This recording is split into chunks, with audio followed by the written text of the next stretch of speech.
You are listening to Missed Apex Podcast. We love MotoGP.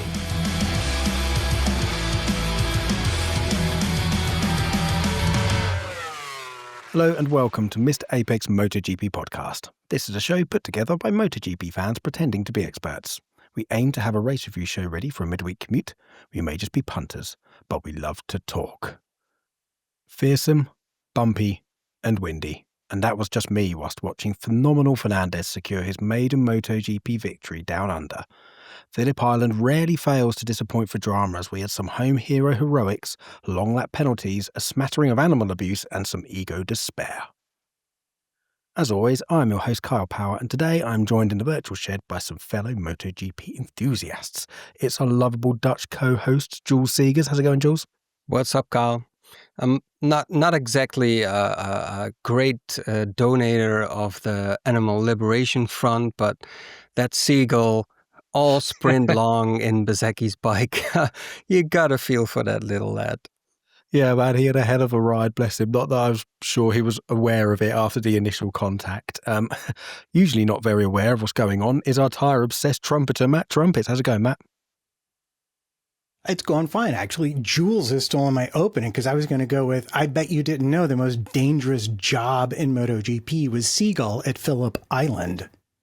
Yeah, it's famous for that. Remember years ago with Iannone, and there's a little Facebook campaign going around of leave your chips out for Gavin, the MotoGP Seagull. So I hope you boys both left some chips out over the weekend in honour. So weekend overview then coming in, and the big news in between Mandalika and here was the Marc Marquez recovery situation. He's ended up having to have surgery after a week of immobility and it hadn't healed. So he's ended up having surgery. That means he's probably out until Valencia at the very best. He's going to desperately hope to get back for the Valencia test because obviously this is quite important for what they're setting their bike spec for next year. So I'm sure Ducati would be desperate to have him back and have his input as well because they look a little bit lost at the moment. But Pirro comes in to deputise. And there's another thing that broke over the weekend. Nicola Bulliger, who is their World Superbike rider, will be filling in for Marc for the rest of the rounds, I believe, that is off. So that's going to be very, very interesting. So another thing to tie up that story as well is Marco Bezecchi receives a double long lap penalty for the infringement on his mistake of taking Marc out, which we'll maybe talk about a bit later, but I think that's pretty much fair enough. And wow, that was going to spice the racing up. Pol Espargaro is in for Maverick Vinales at KTM because he too is still suffering with his shoulder injuries. Diego Moreira signs for LCR Honda and completes the grid after a tip-off from Marc Marquez himself saying, nudge, nudge, wink, wink, wink, that Honda may be a bit handy in a year or two, which is interesting. And oddly, Jorge Martin, Marc Marquez, Maverick Vinales, last year's front row are all out injured. How bizarre. So, the standings then coming in. Marc's, we know, it's all done. Alex Marquez is looking very good for second in the championship, but all eyes are on the battle for third with Francesco Bagnaia and Marco Bezzecchi still vying for that third spot. And there's still a nice little battle raging behind with Acosta, Frankie Morbidelli and Fabio De Gianantonio. So, guys, practice. And Jules, some nice names at the top of the timings for practice.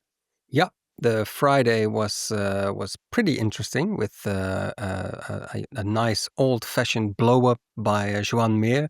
His Honda went up in smoke. And actually later in the weekend on the Saturday, Luca Marini had the same thing. So there were two Hondas going up in smoke.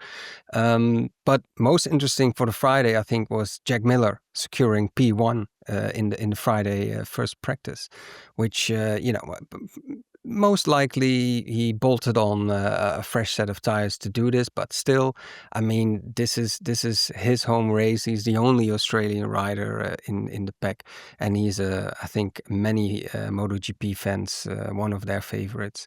So that was really good to see him because he knows how to beat up himself if it doesn't go as he knows his qualities are. So this was really good to see. Yeah, absolutely. And Matt, sort of, we all know, I think everyone likes Jack Miller, but he you wouldn't be harsh if you were accusing him of a bit win or bin. A bit. That seems to be his default setting, so to speak. And it's always been the thing with him. It's been how he gets where he gets, but you just get so used to seeing him just sliding off the track out of a position he probably shouldn't have been in to begin with. And I think the two are, related, if you will. But he is someone that is very easy to root for. Maybe just because he's been around and has reached a certain maturity about himself and his abilities and understanding. But he's also a very insightful person to listen to when he talks about motorbikes and what's working and what's not. So, yeah. And hey, he's on a track that has a corner with his own name on it. So, cool is that? What could be more fitting, right? Yeah, absolutely. And fittingly, super fast in FP1. But when he come down to practice 2, he as well was super fast, getting through to the well, he didn't actually get through, did he? I think he was through into Q1, wasn't he? Oh, I got a mistake there because he was absolutely amazing later on. But the pace was absolutely incredible. Like the whole top 10 pretty much were all underneath the lap record, Jules. Just shows that I think it's a step forward. It must be the aero that was going on, because it was just, we thought Jorge Martin's sort of record set last year was pretty handy, but 10 people under it, really? It was remarkable. On the other hand, I remember last year's Phillip Island race or weekend had pretty low temperatures. I think it was a lot better this year, so that might have played a role. But it's still pretty remarkable, because last season we were used to lap records being smashed almost every weekend. This season it's been a bit different. So it says maybe something about not only how the Aprilias have improved, because there were 2 of them up front in the practice on Friday, going straight to Q2. But and we'll talk about that a bit later. But the whole spread of the field seemed to have improved, because there were all brands, all factories were represented in those 10 riders going through to directly to Q2. See, I was going the opposite direction. I was thinking that the fact we've had a dearth of new lap records says a lot about the 25 Ducati, because everybody else is still catching up to the 24.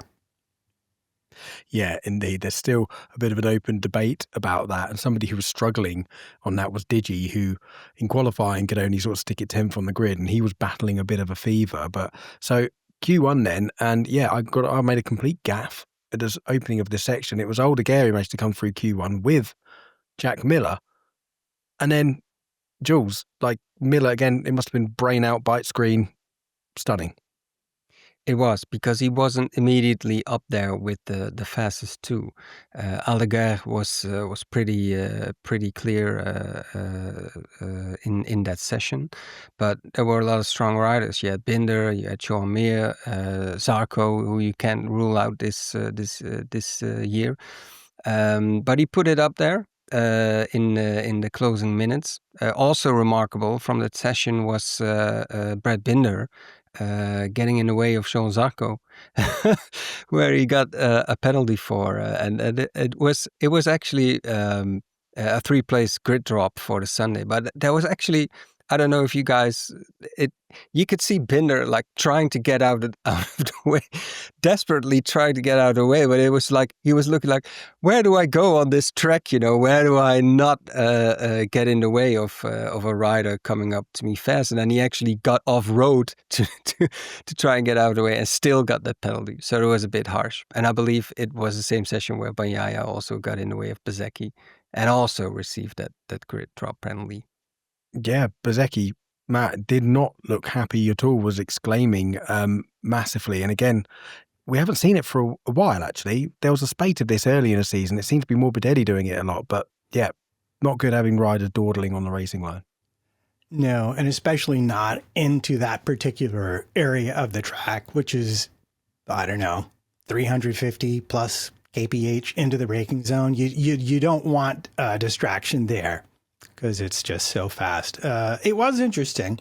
I don't know if it's just the nature of the track or the fact that it's narrow, or just the way people were pursuing their individual programs that kept on bringing, globs of riders there when someone fast was also coming through. But on the other hand, it was only 2, so could have been worse. Yeah, absolutely. And talking about fast, Alex Marquez had a crash at the start of the session and then went down again in a super fast crash at the scary at Doohan Corner, turn 1. Frightening, and luckily got away without any injuries at all. But on the topic of fast, Bezzecchi looked like he had a good 0.4 of a second over everyone all through the sessions. Obviously, he knows he needs to do his long laps. He was practicing them loads during the practice sessions, and again, a good strategy for that. But seemingly out of nowhere, because I didn't see this coming at all until the very dying seconds of it, Fabio Quartararo, again, Jules, like he has this innate ability to just pull something out of his nether region, seemingly just nowhere. Like, how does he do it? It nobody saw this coming, because there wasn't a session up until that Q2 dying minutes where he had been particularly mingling among the top riders. And in the previous weekends where he secured pole, because this was his 5th pole position of the season, which is very remarkable, especially on that bike. But then in the all of a sudden in those dying minutes, he was up there. And it was almost like, and we saw this before in this season, it was almost like he didn't expect it himself either. But then there's something about him. I mean, we talk about Jack Miller being able to switch his mind off. And I think it was maybe actually Fabio who made that remark earlier in the season about Jack. But maybe he learned from Jack, because all of a sudden he was there, and it was very convincing. And it must have been like a bucket of cold water in Bezzecchi's face, because, as you said, he had been cruising that weekend, and also the last round at Mandalika too. So it was really impressive, because there were a lot of bikes this weekend that were surprisingly strong and that showed really good things, but the Yamaha wasn't really one of them. So I mean, it just makes you wonder, what could this guy do on an actual not least quality bike of the field, because I think we can qualify the Yamaha as such at this moment. And doing so, he also ended a Ducati streak of none less than 98 front rows with a Ducati bike. And no more, which not only was impressive by Fabio, but also says a lot about the state of Ducati at this point. Well, what I like, or what I think, or what I'm going to just baselessly speculate, let's be honest here. The Yamaha is a corner speed bike. Now, he got this pole position, and if I'm remembering correctly, that was with him being 10 to 15 kph down in the speed trap. So the only way you have a faster lap time when you're that slow, when you're that down on power, is you have to just blitz all of the corners. And that takes the most confidence. So to me, this is just, you work up to it, and then when it's your final shot, you're going to just leave it right exactly where it is. And the Yamaha also seems to be a bike that likes lighter fuel loads, because it tends to go better in the sprint. I mean, maybe that's tire, but it tends to go better in the sprint than it does in the GP. So you're thinking it's a combination of that, plus probably, like you said, he's looking at Miller's telemetry. He's like, oh, I can do that through there. Well, if he can do it through there, then I know I can do it through there. So you wind up with this lovely situation, which puts some pressure on Bezzecchi of Quartararo last second coming through. It was such an exciting qualifying session. Miller smashing. You got two Yamahas on the front row, but the person who really benefited most from this, in my opinion, Raul Fernandez. It sat him fourth, which is right behind and both days, I'm getting ahead of myself, both days he got amazing shots right up to the front. And I think without that, it might have been more of a challenge, especially in the sprint, but it might have been a little bit more of a challenge if he'd not been able to start the way he did. And being in fourth, it just looked to be the perfect place to be. That is a damn mighty fine observation, that, because yes, he's on the clean, because pole will be on the more preferable side. And yeah, fourth is sitting right behind pole. That is a great spot actually. And yeah, you get a bit of slipstream as well down into turn one. It's quite a drag into turn one and it's fast. So yeah, great spot there for Fernandez. Someone else I just need to mention as well was from practice, Paul Espargaro, top KTM in 7th. So he's standing in for Maverick and sticks it 7th on the grid from his New York shopping trip to suddenly deputising and coming in. Amazing from Paul to see him there. So that was really good. So Fabio Quartararo snatches an amazing pole position again. Bez is 2nd. Miller, a fantastic front row for the thriller Miller. Fernandez in 3rd. Fernandez in 4th, sorry. Acosta in 5th. Alex Marquez a steady 6th, which not too bad considering he had the really fast get off and some problems. Aldeguer in 7th, pole 8th, which is really handy, and it sets up quite an exciting sprint race.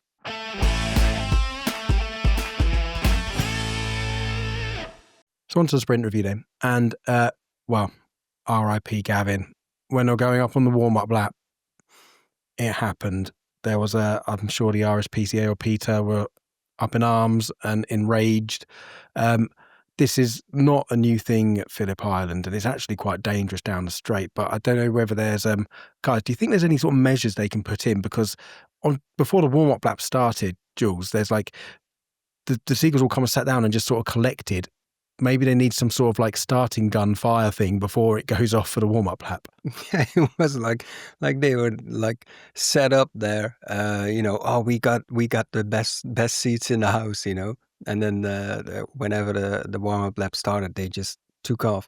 And I was thinking, at airports, you have cars riding up and down the starting lanes to shoot like an air gun to scare away possible birds, because hitting a bird in your engine while lifting off is not ideal.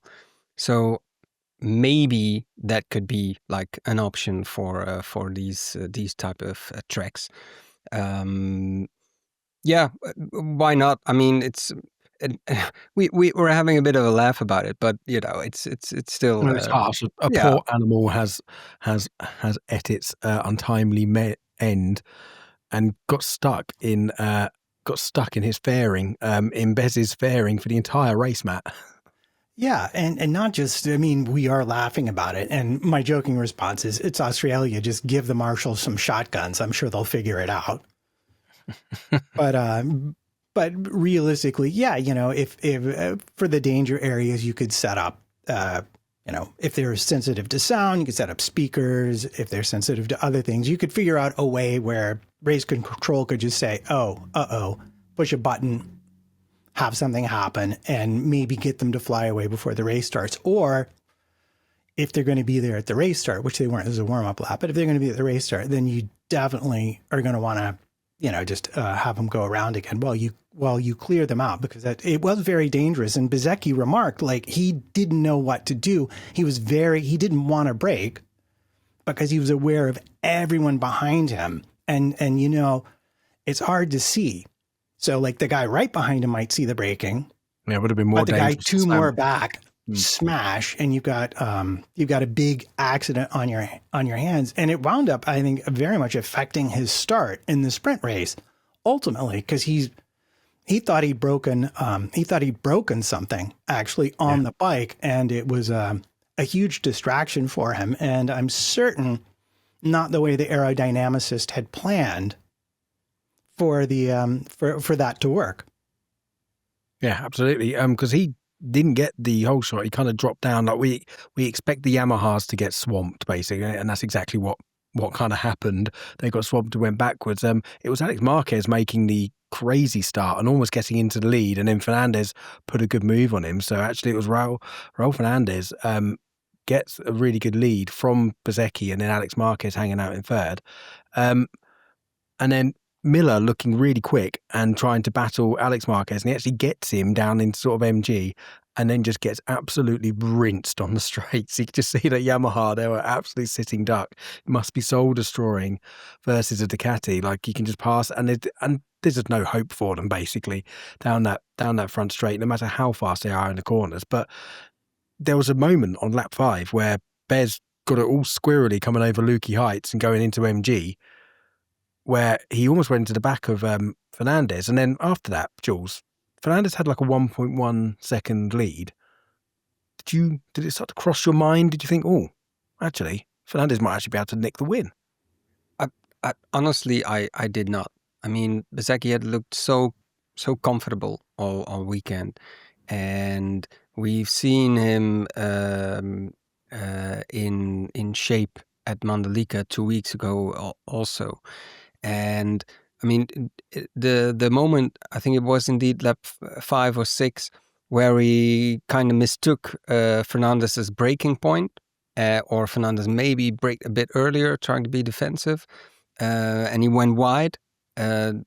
Must have been a scare for him, but I mean, up until then, up until the Sunday race, who really would have thought that that Fernandez was gonna win a race, win anything in MotoGP?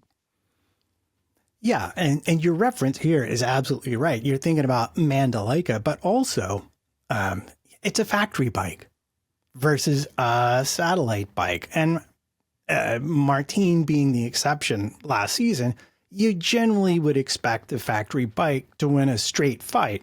It was an interesting comeback for him to get there because he did lose those places at the beginning. And I think what it is really, though, is Fernandez and Trackhouse had spent all the practice on the medium rear tire. But everyone who did well in the sprint went hard soft. So Fernandez was simply operating in an unknown quantity. And I think he said later, yeah, I just sort of went for it and ran out of tire near the end. And I think Bezzecchi just had just that extra maturity and experience. And maybe even just the engineers told him, like, yeah, you have this many laps at this much pace, spend it when you need to. And so that was an inevitability. But I was so frustrated for Miller, like you said. Mm-hmm. Sorry to drag it back, but it was so striking because he was fighting with Acosta and somebody else, yeah. and he made this lovely pass, but it was too close to the front straight. He didn't have enough time to create a gap with his corner speed, and he just got absolutely smashed. And at that point, you're like, yeah, without a slipstream or without making the pass into turn 1 or turn 3 and having the whole rest of the course to maybe create a buffer. Yeah. It was hopeless. There was no way, once they lost touch with the two Aprilias, there was no way he was going to be able to finish on the podium. No, and the thing with the Yamaha is not quick enough in the straight line to get a chance to put a move into turn 1 or turn 2. There's Miller Corner, the hairpin, which he might have a chance at, which is quite a thing, but his best chance that he got was always in MG, and that was the one he was closest to them. And of course, you've only got the really too fast sweep, well, it's a constant sweeping final corner onto the straight.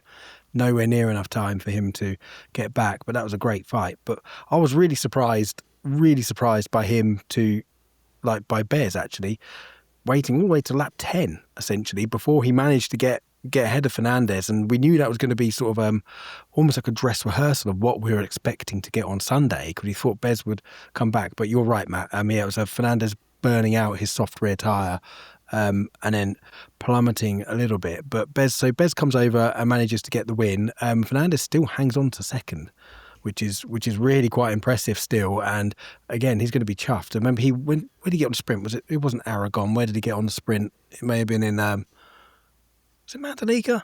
I don't know. It was one of the rounds not that long ago that he got a sprint podium for his first one. I think he got third in Mandalika, did he not? Yeah, maybe Mandalika actually. He's had a massive turnaround in recent times. Or was it second? Jules is saying maybe. So really good ride from him. Acosta in third after that great battle with Miller. And going into the last couple of laps, I was just like willing Miller on because you just knew Miller was just going to try something. He was right there with him, and I thought Miller, it's going to be win or bin, take brain out. But Miller was surprisingly reserved, and Acosta's a nightmare. He's probably the worst person to try to overtake because he is so late on the brakes, and that's his style anyway.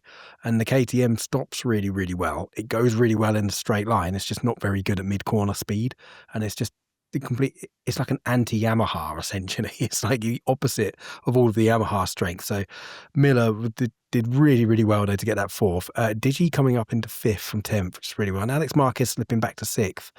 But he didn't seem too unhappy about that. He's purely just focused on getting second in the championship now, and particularly feeling a bit sore after his crash. So somebody also feeling a bit sore, and we'll talk about a bit later, not worth too much mentioning, was Bagnaia, who slipped all the way down to 20th. Only had Pirro behind him, who was playing the team game and sitting behind him. He was on Moto2 pace. Bagnaia was on Moto2 pace. Crazy, crazy stuff. And we'll get on and talk about it later. They tried some pretty extreme stuff in the warm-up. But again, the Bagnaia mystery continues as we head into the Grand Prix.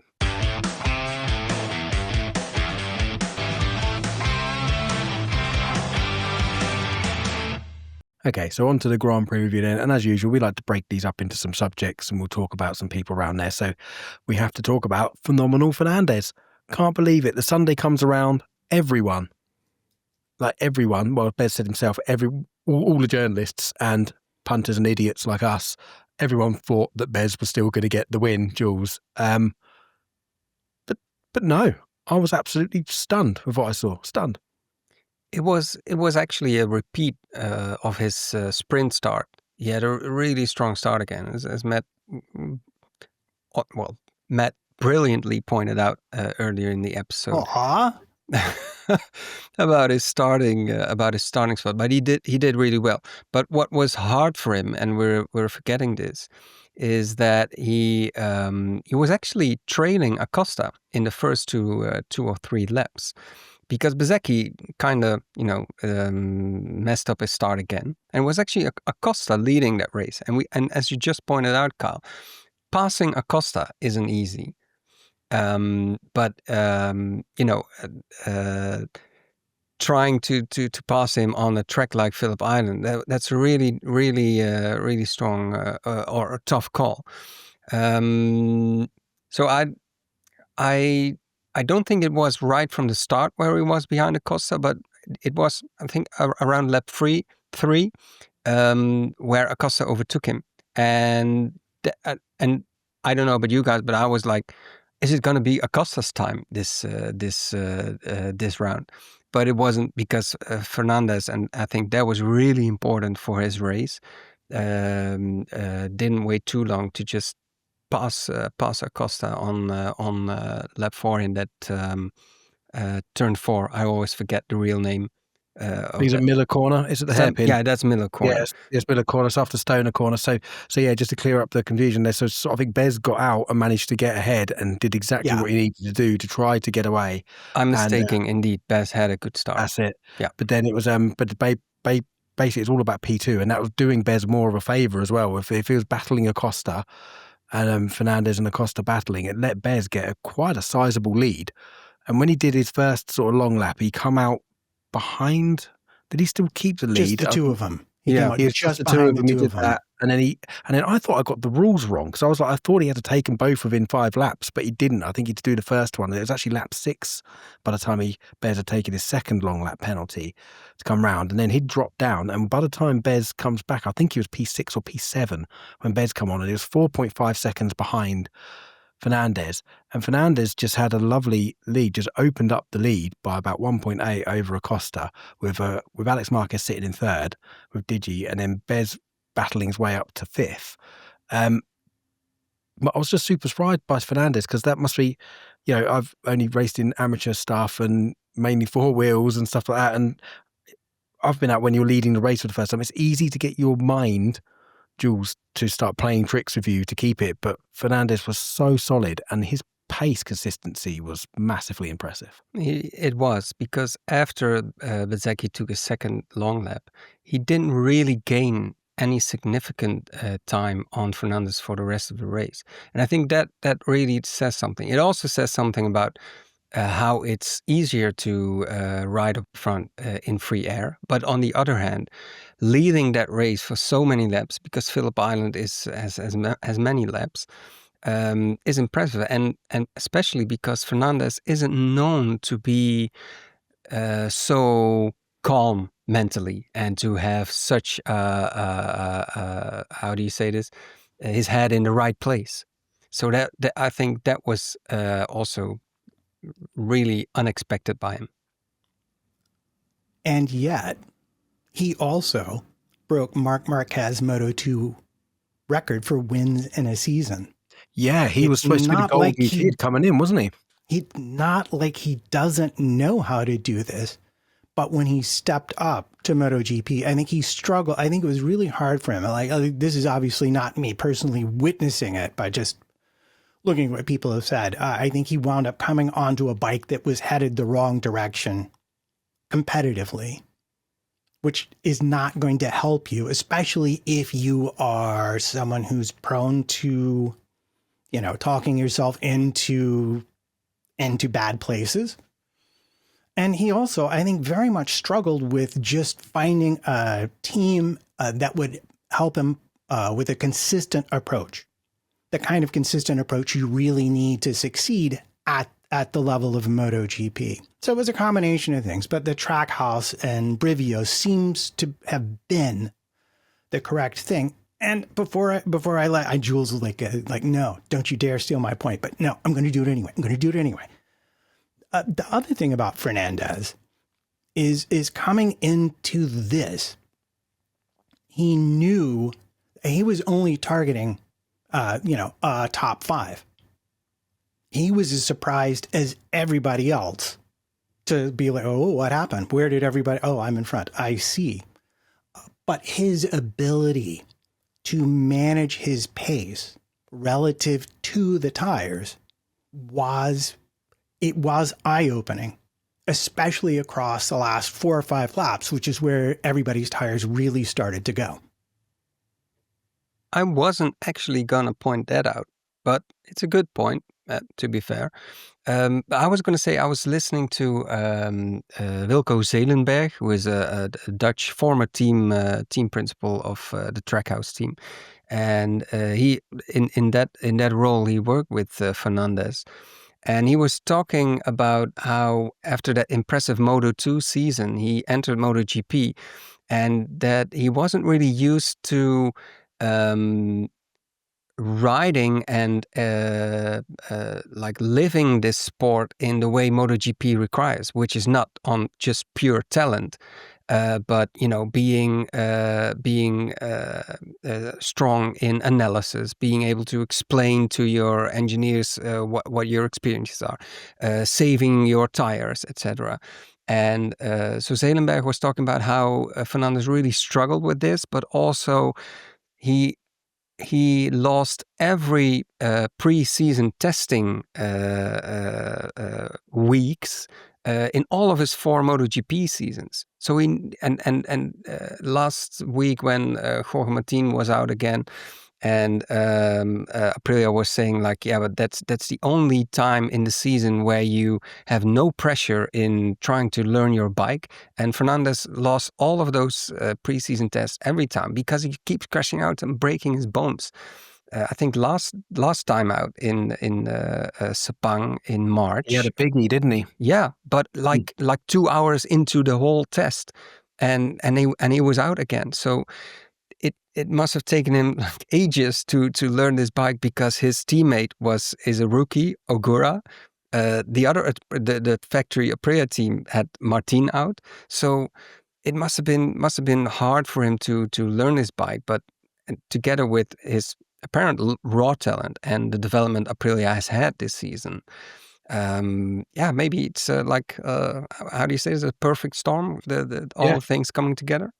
Yeah, because I think that's fair enough, because one of his criticisms of himself, he's always said that like he's really good, he's really quick over a lap, but he could never pull a race weekend together. And that's a great point, Jules. That's probably why he's never had, they're just lacking data and long run data, and there's not enough time to do it over the weekend. So essentially some of your races end up turning into test sessions. And yes, it's a full factory spec bike, but run in a satellite team. So they're not going to have as many electronics engineers and stuff like that around them. So it will always technically be a disadvantage being in a satellite bike, even if it is the same spec than it is in the full factory team, unless you're in like one of the mighty teams like Pramac. But Trackhouse are the smallest team and the newest team on the grid, Jules. Yeah, and I think they deserve a special shout out. So I'm glad you're pointing this out, because 2 years ago at this time of the season, that team was about to get kicked out of MotoGP. Dorna said, "We don't want you anymore," because they were owned. It was called RNF at that time, and it was all dodgy with crypto money not The coming crypto in, and bros. yeah, it was so Dorna said, "We don't want you anymore. You're too shady for us."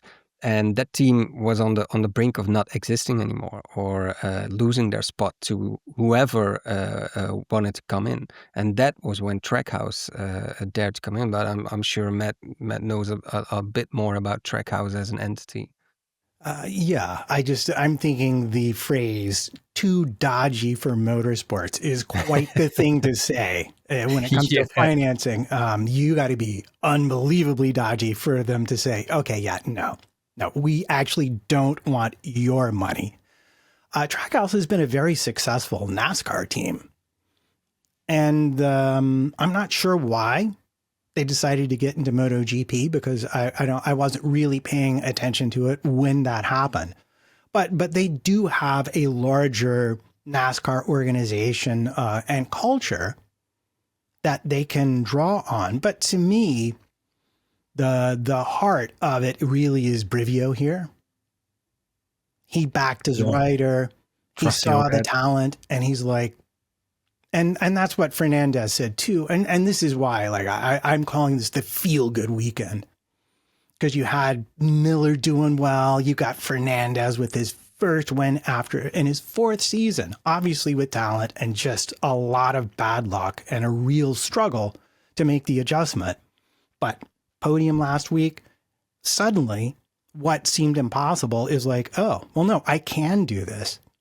And then, I think just the instincts kick in. You don't win, 8 races in Moto 2 without something. It doesn't happen by accident, yeah. It really doesn't. And, yeah, man, just tons of great stuff going on there. That's great. It's warm, fuzzy feeling sort of territory. And I love the fact that he said he did the final lap in tears, because I was a bit disappointed, actually.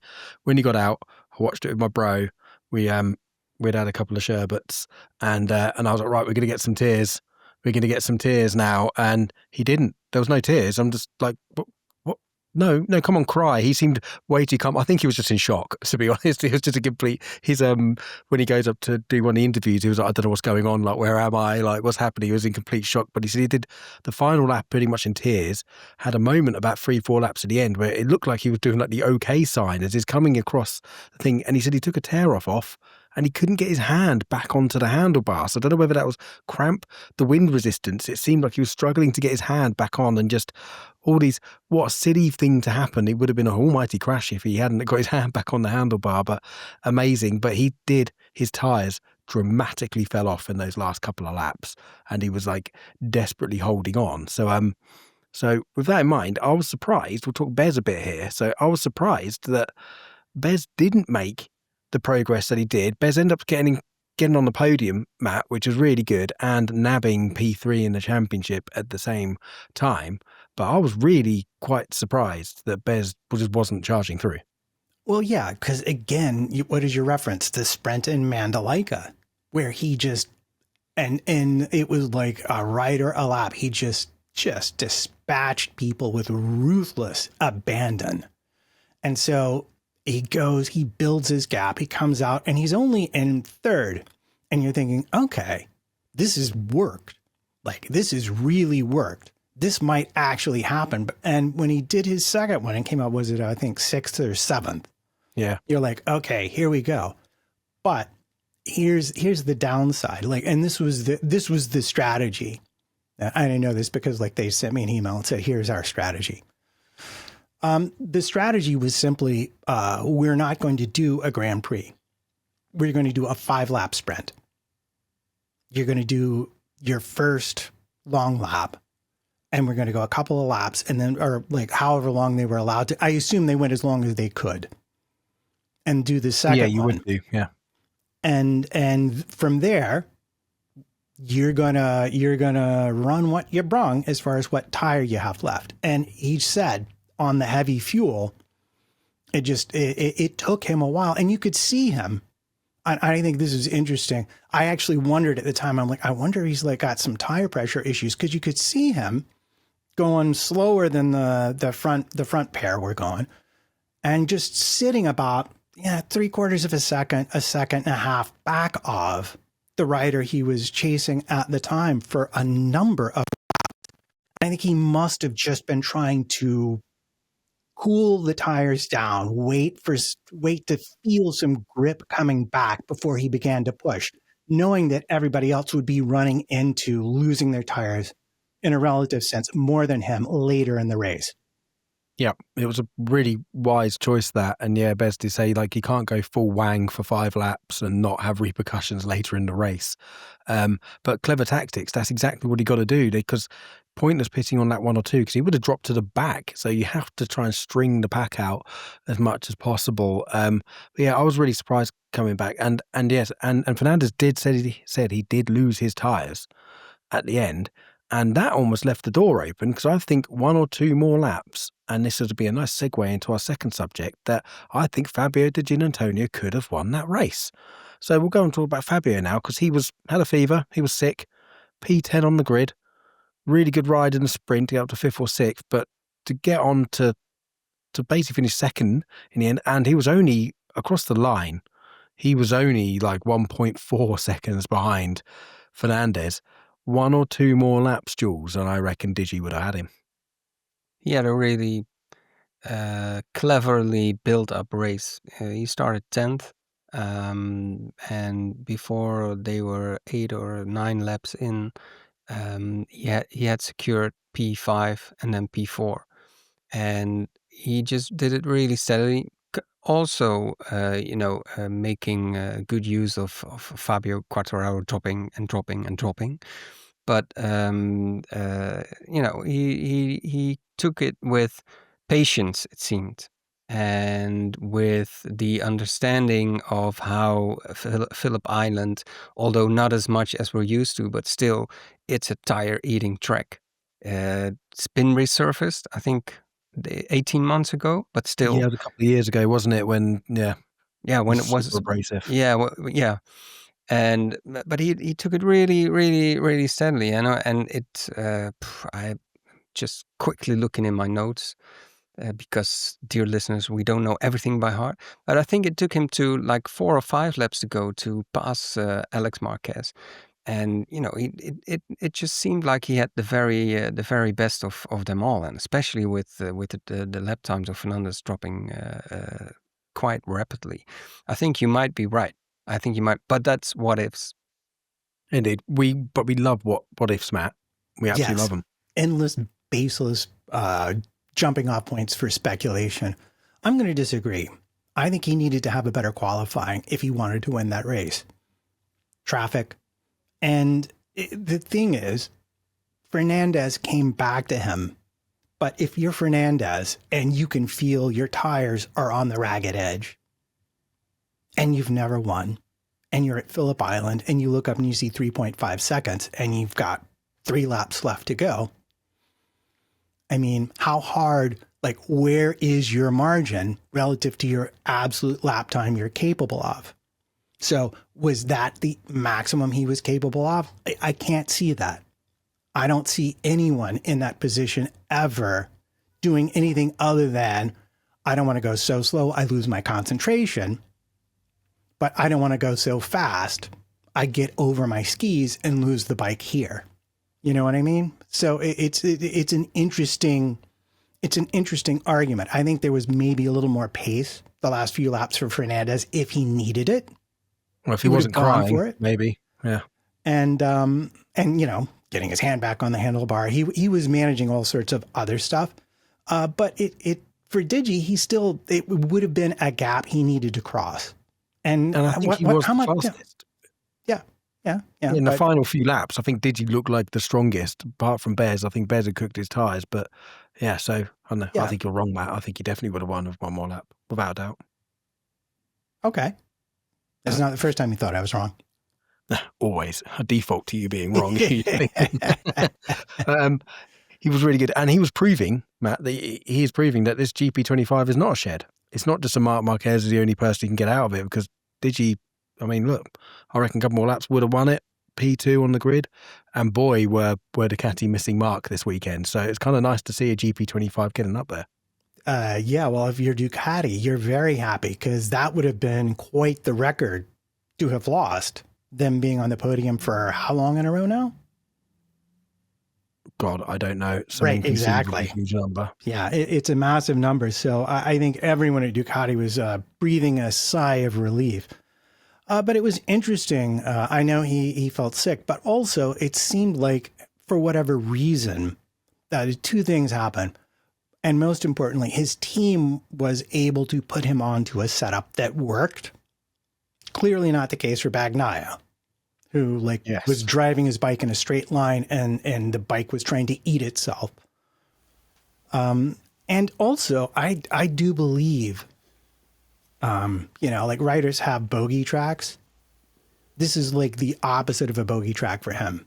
This is like paradise for Digi. This is probably, it suits his eye. It suits how he likes to ride the bike. He loves being there, whatever. You know how it is. Sometimes you just go to a place and it's a thing. So the combination of those two, I believe, saved Ducati's bacon. But more to the point, I think it is kind of an indictment of the 25 bike. How is it possible that you can have three of them in a race, and that was the best you could do, and no one on the podium in the sprint? That to me is, well, they definitely have some issues they need to sort, but it also kind of it got me to thinking. Okay, fair. I read it in an article, but it did get me to thinking. Do you think if Marquez was in this race, woulda, coulda, shoulda here, Marquez was actually in the race, do you think he could have beaten straight up Bezzecchi? Or do you think Aprilia was really the better bike here? Now that is a good hypothetical, isn't it? So I'm presuming that if Marquez is in the race, Bez doesn't have the penalty because Mandalika didn't happen. Look, if he's not beating Fernandez with the penalty, he's not going to beat Marquez. No. So, So, I think everyone was tipping Mark to be the hot favourite here, wasn't it? And what's one thing that Phillip Island has that Mark loves? Fast left-hand corners. It's got quite a few of them.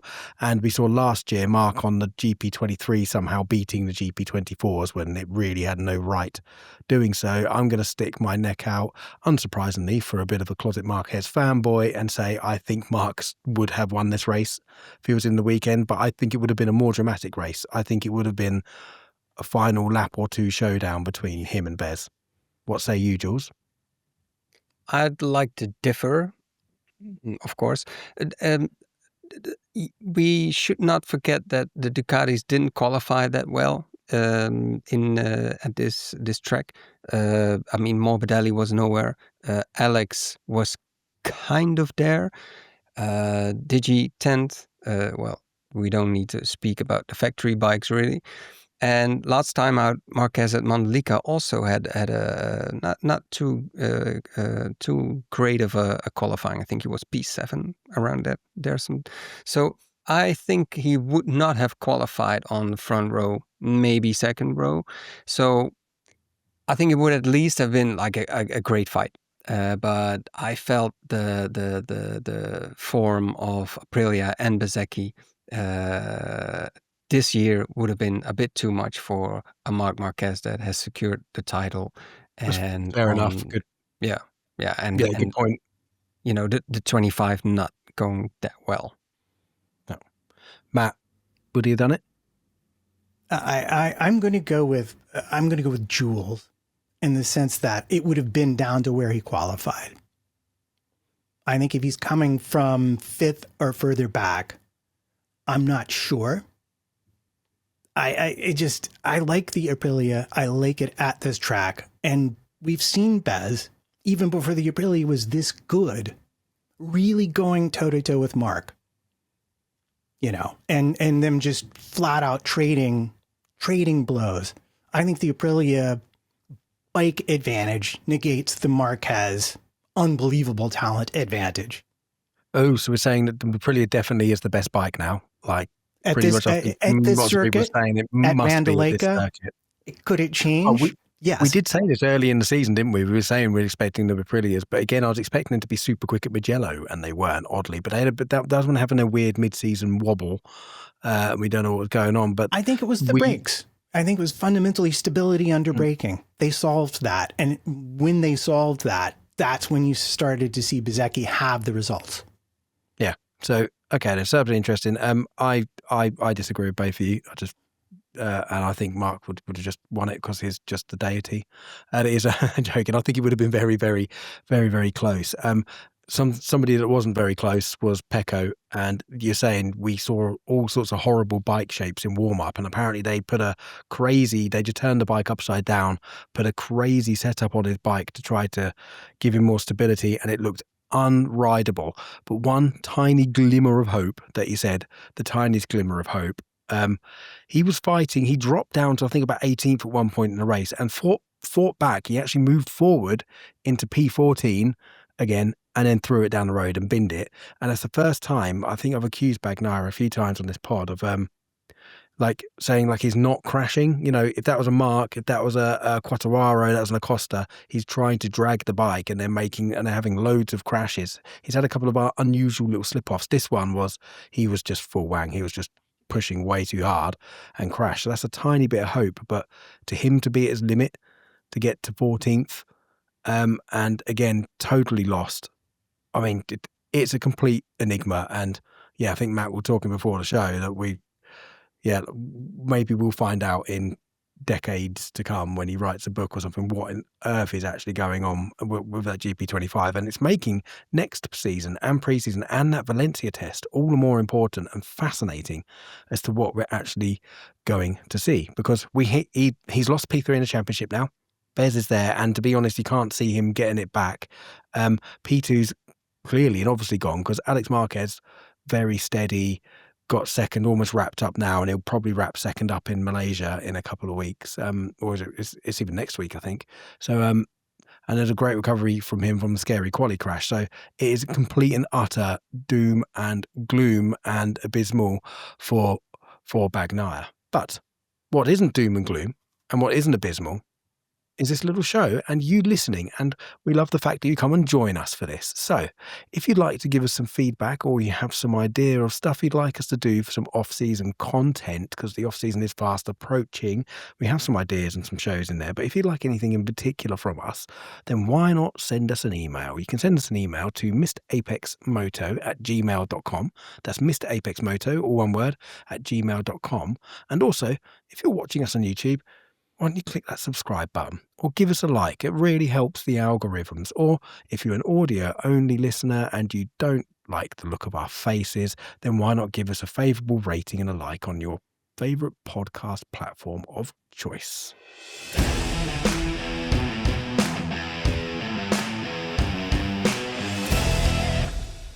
Moving on then, we've mentioned him a few times. Acosta. Strong, but frustrated. He said he was expecting this to be one of his worst weekends of the year, and he seems really frustrated, but he's finished P3 in the sprint and P5 in the main GP. Compared to what's happened earlier in the year, Jules, that's surely a strong weekend for him. Why is he frustrated? He was frustrated because he said that the same problem that has been haunting him and all of the KTMs all season occurred here again, and that is keeping the rear tire alive. And if you don't want your rear tire going too soon anywhere, then Phillip Island is up on top of the list probably, because it has no real heartbreaking corners to make or gain time. So you really need that ride, that drive from the rear in those long, fast turns to keep the speed going there. And I think he even said that he had hit a hole in his rear at the end of the race. And you sometimes hear this and then your mind goes like, oh, a hole in the tire, that must look really weird, but it probably just means that you're down to the thread.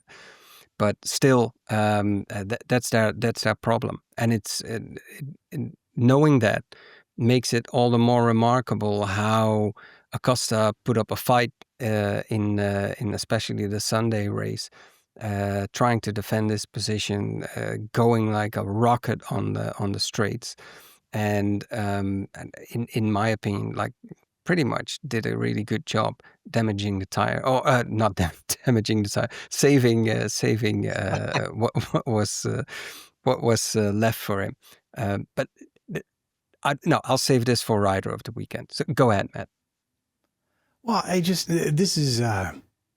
tend to watch these late at night, and sometimes my old memory gets a little confuddled.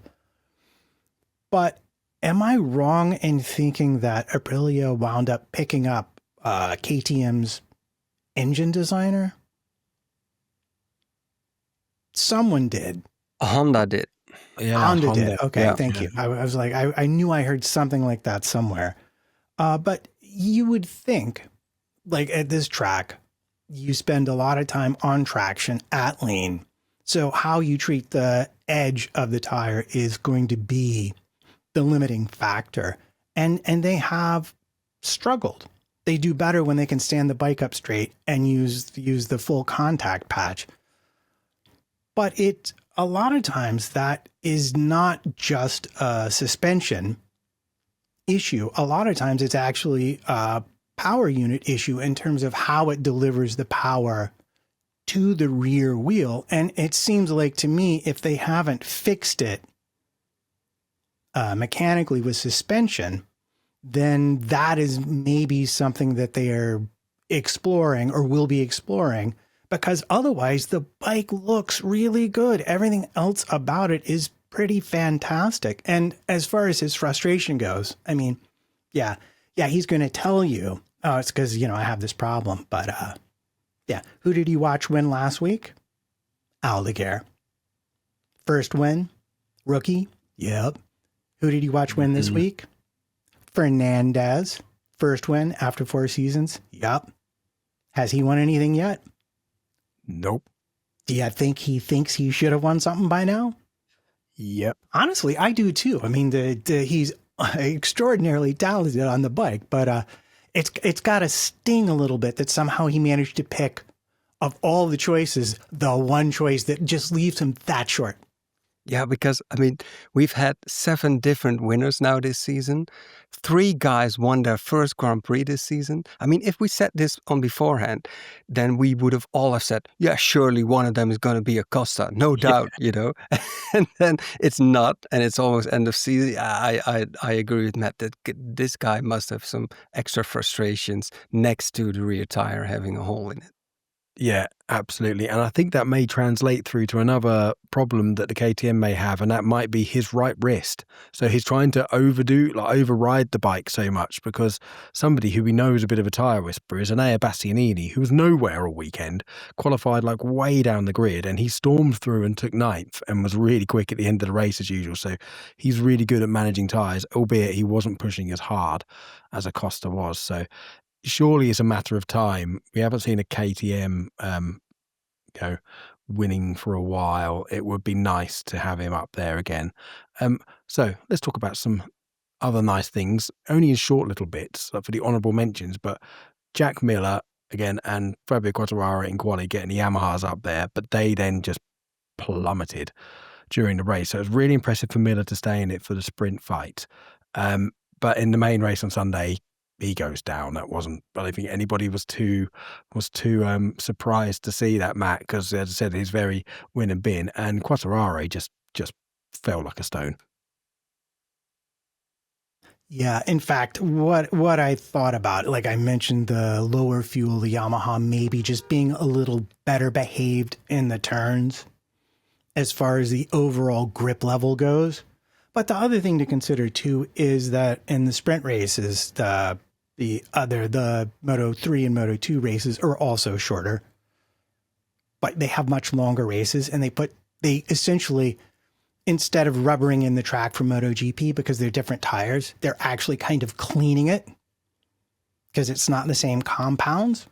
So that combination of being slightly heavier and not having and having more of a clean track, so to speak, for their Michelin tires, the combination of the two might have just killed him. I know Quartararo said he just chose the wrong front tire for the sprint.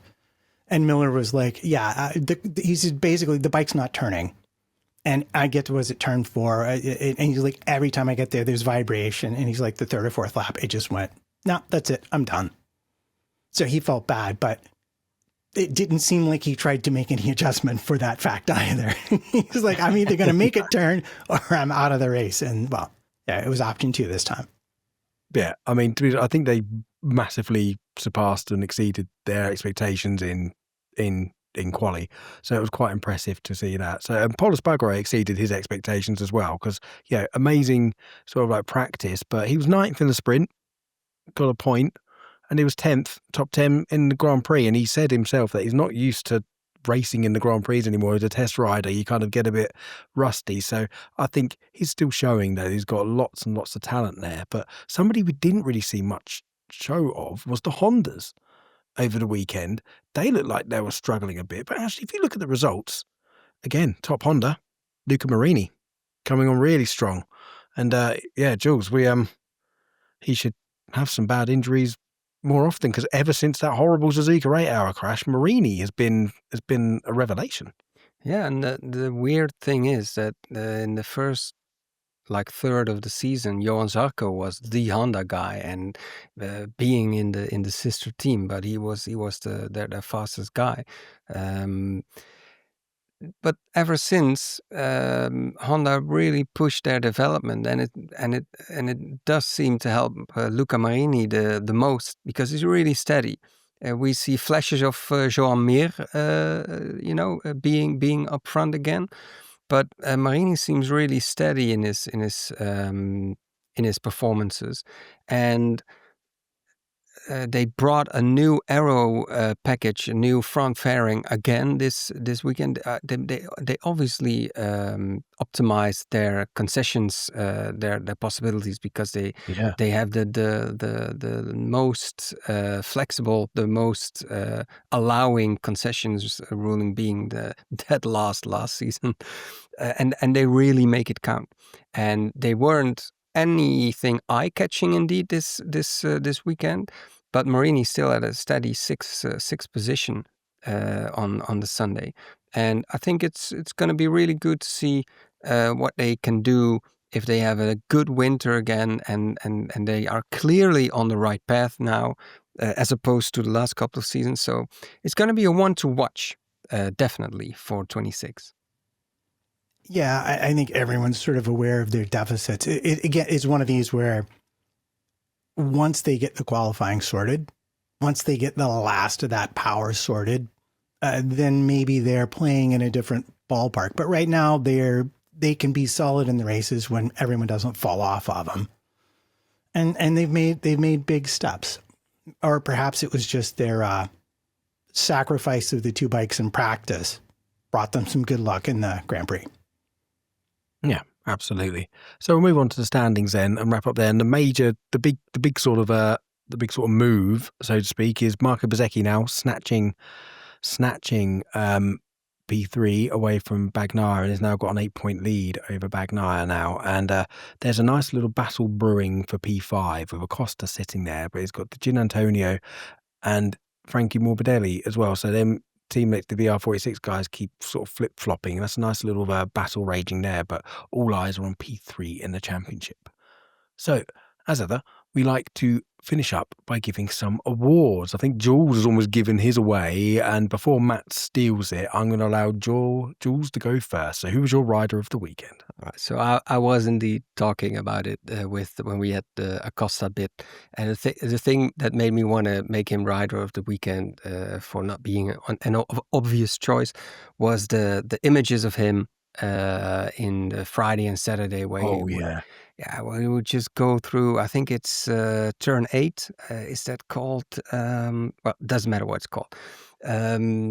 Where we're just, sliding through and leaving skid marks with his rear tire. And we saw last season Marc Marquez doing that, but he was obviously not here. And it's just a delight. It's so delicious to see someone, being so playful with a bike. Yeah, I think it's 3 Stoner Corner, isn't it? It's that famous rear shot as they go through and then they leave it in, and then that's why they call it Stoner Corner, That's because it. he developed this style of rolling off the throttle and then hitting it and purposely get it out and smoking the rear tyre, Matt. Yeah. Love it. We love a smoky rear. So did you pick a person, or is it just that slow-mo corner? Well, It's a Costa, isn't it? yeah, it's a Costa. You didn't say his name. I'm sorry, Pedro. It's Matt, all who was your good. rider of the weekend? I mean, come on, Fernandez. This is just like, how can you not feel for someone who has managed to hang on for that long and finally brings it home? And especially because, listening to the interviews afterwards, it was not an expected place for them to be. They didn't say, okay, this is it. We think we've got it in the bag here. No, they were like, top 5, podium. Podium is really what podium would be a good shout. And then suddenly, there you are. A long lap penalty, and you're just leading the whole race, and you have an awful lot of laps to think about what that means. And to his credit, it did not distract him from the task at hand. And he delivered. And plus that makes them, that gives them their first win in MotoGP. Every team has won now. Yeah. Yep. Superb. Absolutely brilliant. Who am I going to give mine to? I've got to give it to Gin Antonio, actually. I was thinking about giving it to Marco Bezzecchi, but in a way, he should have dominated the last 2 weekends, and he didn't, and it's his own doing, unfortunately, and that's what's really frustrating. So I'm going to give it to Fabio Di Giannantonio for battling through the fever, getting second, and proving that the GP25 is quite good after all. Moment of the weekend, Matt, you're going to steal someone's. It's inevitable, so you go first. You're going to let me go first? Yeah. At the end of the race, when Fernandez was rolling around the track, every single rider came by and congratulated him. That kind of did it for me. Perfect. Jules? I'm going to go a bit out of the ordinary here. I was watching Moto 2 this weekend. And guys, I mean, the MotoGP season and title fight, it's all secured. But the Moto 2 championship, it's so close. And the race was so good. It had literally every lap a change of leader. Sometimes more than once a lap. Keep following that if you want some good racing and a tight title fight. Oh, good one. That's a very good one. Mine has to be a bit of a morbid one, and mine has to be the untimely end of Gavin, again, the seagull, and having it. And the fact that I didn't realise until the end that he carried the poor thing around in the fairing with him and the feathers coming out, and the fact that Bez could feel the aerodynamic difference with it and thought the bike was broken, and he carried around and he thought he'd broken a wing, but actually ended up with one extra wing. So unfortunate for Gavin, and hopefully they can sort the seagull situation out, because we don't want to see any more of that. So the socials, somebody you do want to see more of is my panel. Matt, where can people follow you? People can always find me at MattPT55 on all of your socials, and I do hope he gets a little seagull sticker and puts it on his bike. Yeah, should they? Jules, where can people follow you? You can find me on Blue Sky, and the handle is Jules on Racing. Awesome. And why don't you follow the show as well? So, as ever, we'll be back again next week. It's only one more week to review round 20, the Malaysian Grand Prix at Sepang. As always, thanks for listening to Missed Apex MotoGP.